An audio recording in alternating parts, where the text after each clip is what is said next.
दिखाते हैं, क्योंकि हम ये देख रहे हैं कि इसके अंदर कितने लोग आ सकते हैं। अराउंड 70 पीपल आ सकते हैं इस कंटेनर में। किसी भी आए हैं मेरे दोस्त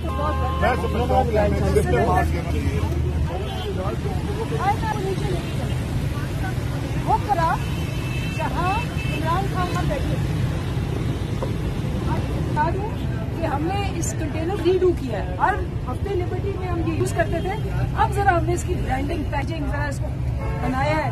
इस काबल के ये लंबा लॉन्ग मार्च के ये देखिए यहाँ माशाल्लाह सारी हमारी और रेड कलर आपको नजर आएगा और इसको और ये है वो एग्जीक्यूटिव कमरा। ये कमरा यहाँ इमरान खान साहब बैठेंगे।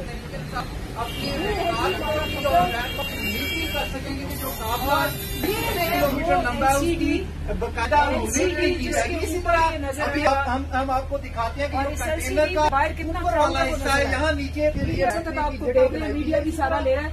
और ये है वो सीट जहाँ इमरान खान साहब बैठेंगे। ऐसे फिलहाल तो बैठी हुई हूँ, लेकिन वो यहाँ बैठेंगे जहाँ हमारी बाकी जो मशवरा करेंगे कि कैसे कैसे हमने स्ट्रैटेजी को अडैप्ट करना है। और अब हम जरा बाहर की तरफ निकल रहे हैं और आप देखिए साइडों से सारे लोग जाते हुए भी वेव करते जा रहे हैं। वो देखिए उन्होंने यूं किया है, इससे इतना ज्यादा जज्बा है। और हमने इस कंटेनर को ऐसे बनाया है कि अगर हमें लॉन्ग मार्च भी करना पड़े तब भी हम करेंगे। 28 को इंशाल्लाह आप सब आएंगे कंटेनर में पैदल चल के और इस इम्पोर्टेड हुकूमत को मसनद से उतार के